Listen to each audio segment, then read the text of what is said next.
Hello mga Kabarkads, another day, another vlog na naman tayo ngayon mga Kabarkads. Yan mga Kabarkads, i-update ko kayo dito sa Davao Samal Bridge Project kung kumusta na ba itong proyekto dito. Yan, nasa nakikita natin is tuloy-tuloy yung trabaho dito, tuloy-tuloy yung pagdidrilling nila dito sa may dagat. Nasa ikatlong pair na sila nagdidrilling, yung 1 and 2 is parang naggagawa na yan ng foundation para makatayo ng poste. Yan, dito sa may kalupaan is may nakikita na natin dito na 4 na poste o 2 pair yan, kasi kung malagyan yan ng capping is 1 pair. Yan, 2 pair at nagsisimula na naman sila sa ikatlong pair at ika-4 na pair dito sa may kalupaan. Yan, napakabilis yung trabaho nila dito. Ito yung latest update natin as of June 18. Yan, dito sa Davao side, itong ina-update natin ngayon. Yan, let's go!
Yan, ngayon mga kabarkis is na dito tayo sa Lanang para i-update natin dito sa area na ito kung may nagtatrabaho na ba dito sa may daang Maharlika.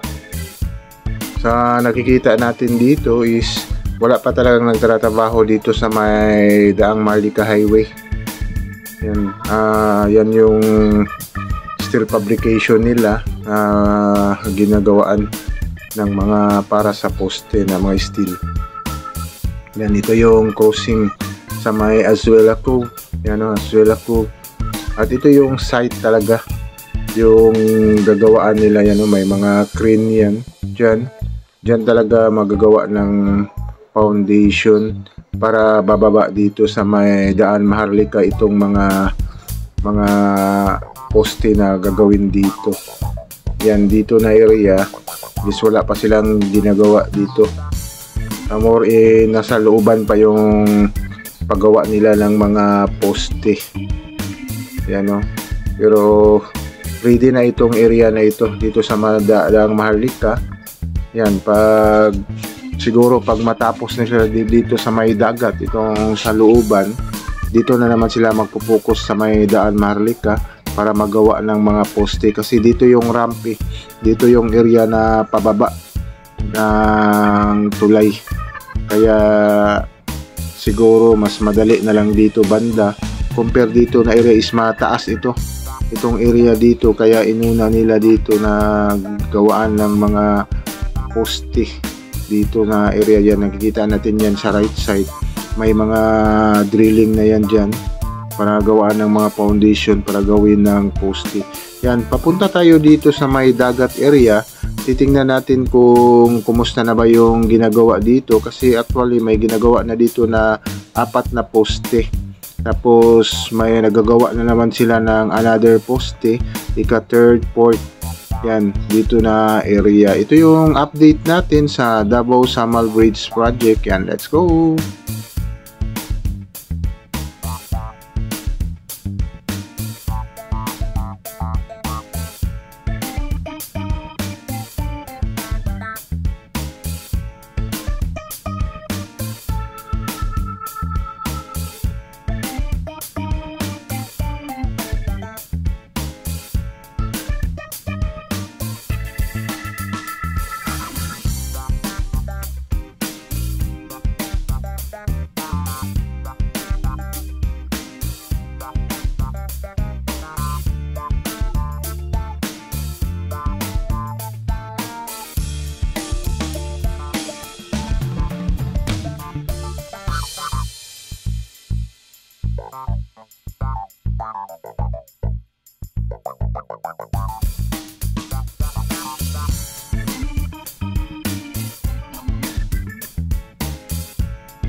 Yan, kung titingnan natin dito mga records na sa mga kung itong poste, mga third floor na sa building pa itong ginagawa nila na 4 na poste.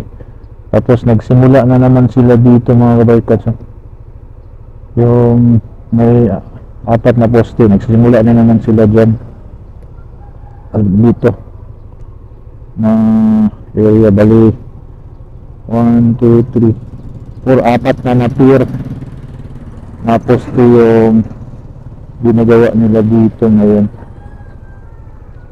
Yan, dito banda is may gagawin pa sila dito na area para mag-connect papunta doon sa highway.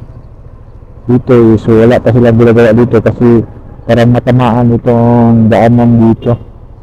Ewan ko kung saan nila pa ipadaan yung mga sasakyan dito banda. Yan, laki-laki na yung improvement dito mga bikers. Tuloy-tuloy yung trabaho dito sa Davao Summer Bridge Project.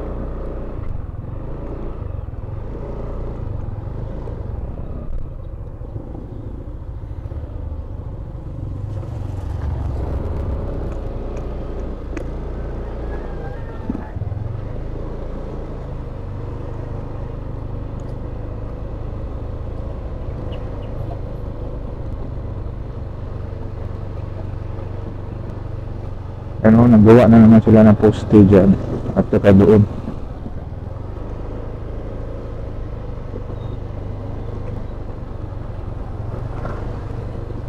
Pataas na itong mga workers. Mag-deliver ito sa dagat pala itong kuwan dito, mga poste nila papunta doon sa dagat. Ganito pa yung height.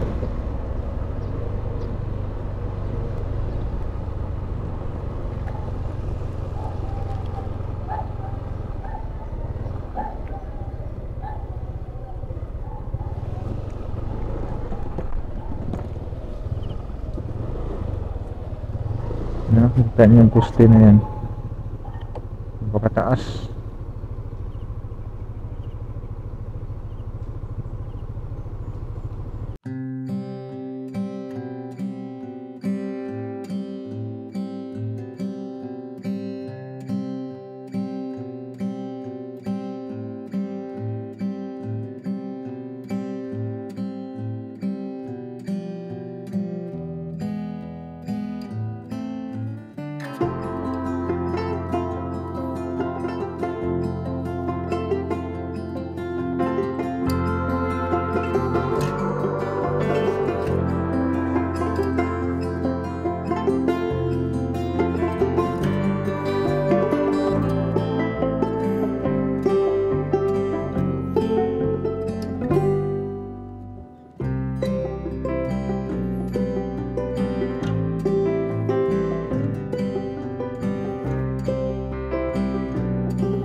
Yan, good morning mga kabarkads. Yan mga kabarkads, nag-update na naman tayo dito sa Davao Summer Bridge Project. Yan, kasi maraming nag-request sa atin.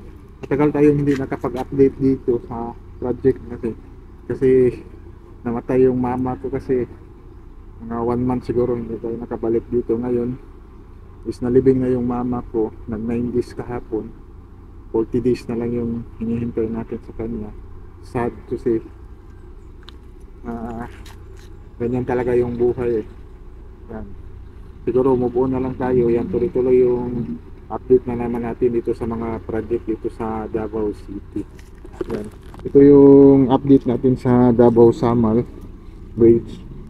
Sa ngayon is hindi natin makita masyado yung kung dito sa, pero may mga drone shot tayo dito. Yan, dito sa side sa Davao City is yung 1, 2, 1, 2, 3 is ang 1, 2 is nagawa na sila ng foundation siguro dyan, yung para na siguro sa kuan, kasi nandito na sila sa ikatlong poste na nagdi-drilling ngayon. Yan, nasa ikatlo na sila. Yan, dyan nagdi-drilling. Tapos dito na area, yan, itong dito is na lagyan na nila ng flooring dyan, no? Dati is wala yung flooring, ganyan lang yan, no? Mga tubo. Yan, ngayon is may flooring na sila kasi matapos yun doon magdi-drilling sila, dito sila next magdi-drilling na naman. Pagkatapos yan is dito yung last na magdi-drilling para mag-connect dito sa kalupaan. Yan, tapos doon sa Samal side is parang nasa ikatlo na din sila nagdi-drilling doon. Parang sabay-sabay ito lahat eh, hanggang matayuan ito ng poste, kasi dito sa kalupaan is may dalawang pair na sila na malapit na tapos, nagsisimula na sila sa ikatlo, ikaapat. Yan, siguro mga workers, ito lang yung update natin dito sa Davao Samal Bridge project. Yan, tuloy-tuloy yung update natin at sa mga ibang project dito sa Davao City. Yan, like and subscribe to my channel and push the button bell para ma-notify kayo sa mga video na i-download ko, especially sa mga travel vlog natin. Yan, sige, bye-bye, God bless.